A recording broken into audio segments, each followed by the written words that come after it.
Good morning. Today we're going to talk about the fundamental principles of American government. All right.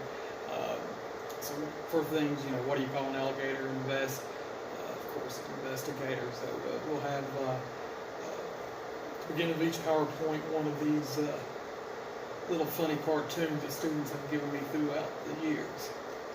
All right. So what we're going to look at today is SOL 2A, fundamental political principles that define and shape American constitutional government.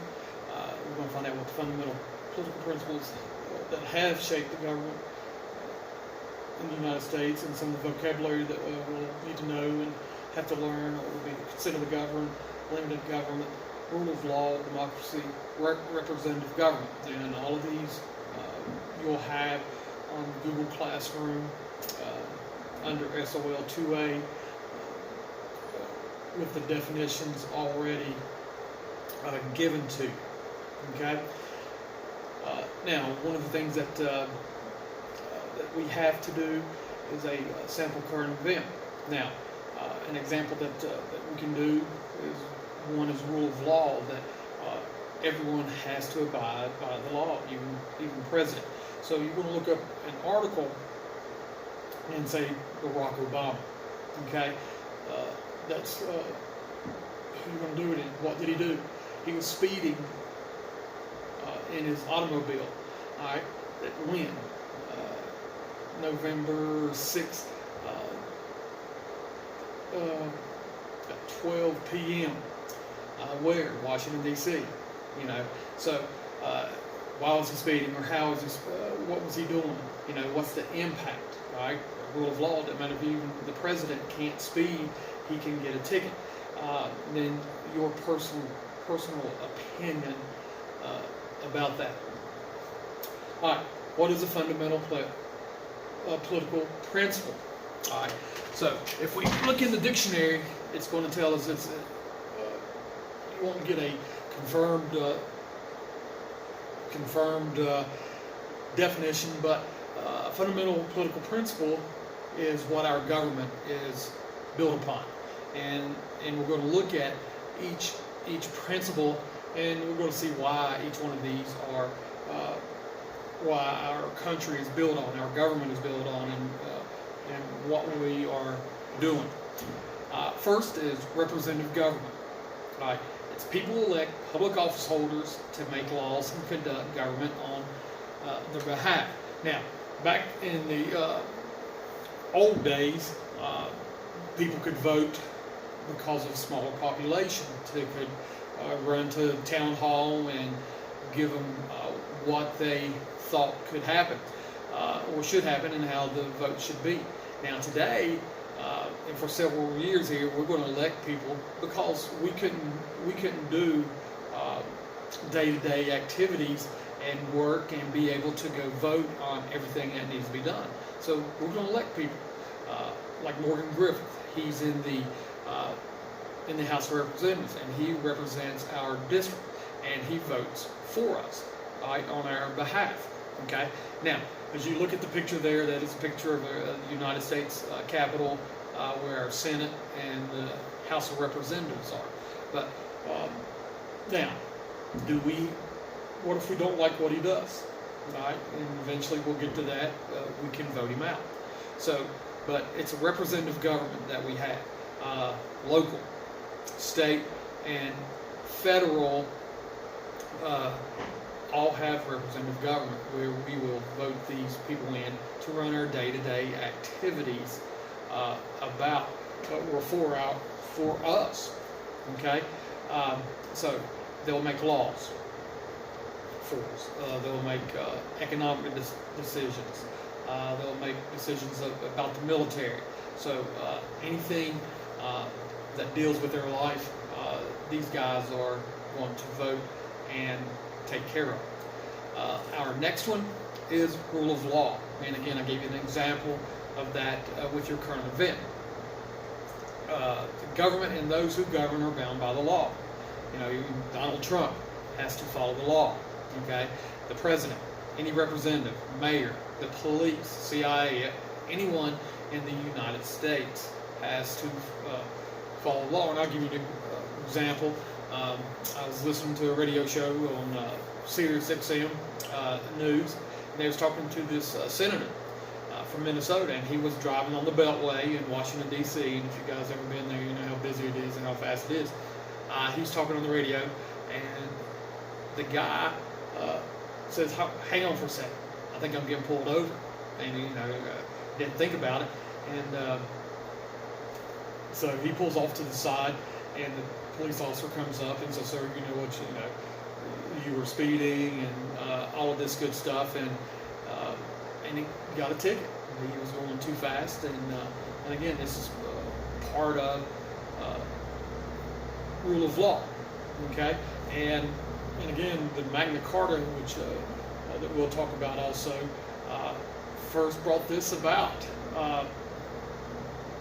with the kings being people taking over to even make the people who's in charge have to follow the law. The next is consent of the government. All right, and again, and this is something that we have to say. The people, that's us, that's you, are the source of any and all governmental power. Okay? Now, but you say, well, we elect people to go vote for us. But again, we give them that power to do that. Okay? And like I said before, if we don't like what that person is doing, what can we do? We can go and not elect him the next time around. Okay? And again, we'll get into that politics. I know some of you are thinking, well, what if I don't vote for that person? How does that give me a voice? Everyone has a voice, whether you voted for that person, because the majority does rule in our government, but minorities' rights are protected. Okay, but we give those people the president, we give the representatives, the town council, the board of supervisors, school board. The power. We are the power, and we give them permission to vote for us. Okay. Now, the next is democracy.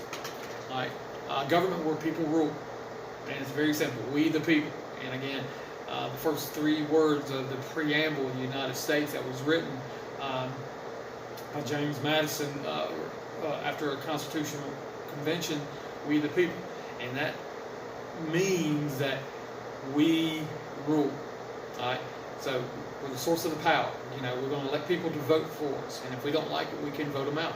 Everybody has to follow the law. Very simple. All right, and that comes back from the American Revolution that you guys talked about in the 6th grade, where Thomas Jefferson writes the Declaration of Independence. We declare independence from Great Britain because of unfair laws, taxation without representation, the Quartering Act, and some of those things that the British did that was taking the power away from the people. The rule of law, where the king didn't follow his own rules that he gave to us. Okay, now, so those are our political principles that we have. Now, I'll have up to this point, this video or this video will be downloaded Google Classroom under 2A under assignments, and you can get a chance. You need to watch it. All right, our next fundamental principle is limited government. Okay, now we can give them consent, we have rule of law, we have democracies and representative. Now, so we limit their power. Government is not all powerful and may do only those things people have given it the power to do. And again, we're the source. We tell them what they can do and can't do. And one of the fundamental principles that we have as American citizens, which we'll talk more about that, our rights as citizens, is to vote, and that's the power that we have. And we have the right to criticize our government, okay? But they are not all powerful. We are the source. We give them the power. we have the power, um, uh, for what they can do and what they can't do. Okay, we the people.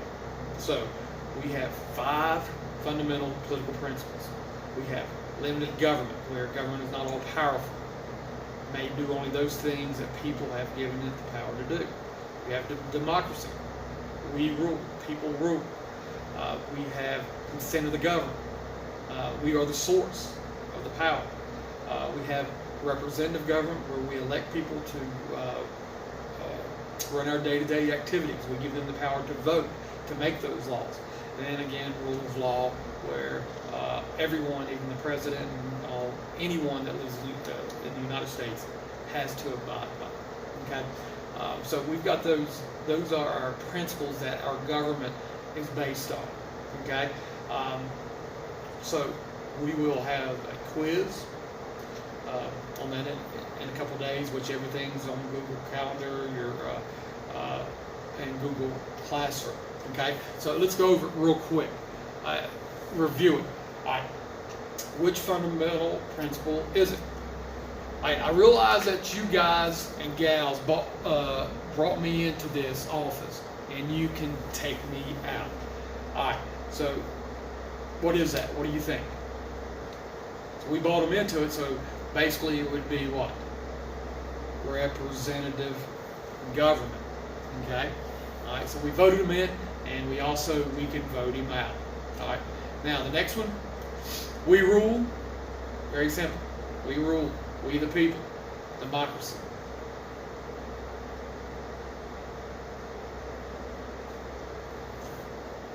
I wear many hats, but one of them is not a crown.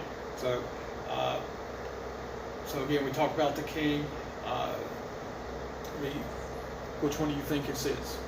Okay, so basically it's what? Limited government. Okay, sorry, Mr. President. You can't speed either, and this would be rule of law. Very simple. And the U.S. Capitol building in the United States, of course, is representative government, and also, we give them consent on what they can do. Okay, so these are our fundamental political principles. All right, now what I want you to do, pick one of the fundamental political principles and explain how the United States would be different without. So if we didn't have rule of law, what would the United States, what would it be like? Okay, so definitely I want you to do this, and again, you'll have to submit it to me, and yes, this will be a great. Okay, all right. The next thing I want you to do is on the left-hand side of your notebook, design any kind of building. On your illustration, list the 5 fundamental political principles along with the key words for each. Just like democracy, we rule. Consent of the government, we are the source of all power. Okay, so use a key word with those 5 fundamental principles, and it doesn't have to be a building. If you don't want to make a building, you can do some kind of diagram. Okay, so let's go back to review these real quick. These fundamental political principles, which are representative government, people elect public office holders to make laws, conduct government on their behalf. Rule of law, the government and those are bound by the law. Everybody has to obey the law, even the president. Consent of the government, we are the source of any and all governmental power. Democracy, government where the people rule. Limited government, government is not all powerful, may do only those things people have given it the power to do. And again, those are our fundamental political principles, SOL 2A. There's going to be links on Google Classroom where you can watch some videos. And again, you've got the notes that's on Google Classroom also. And that's for it for today. Have a good day.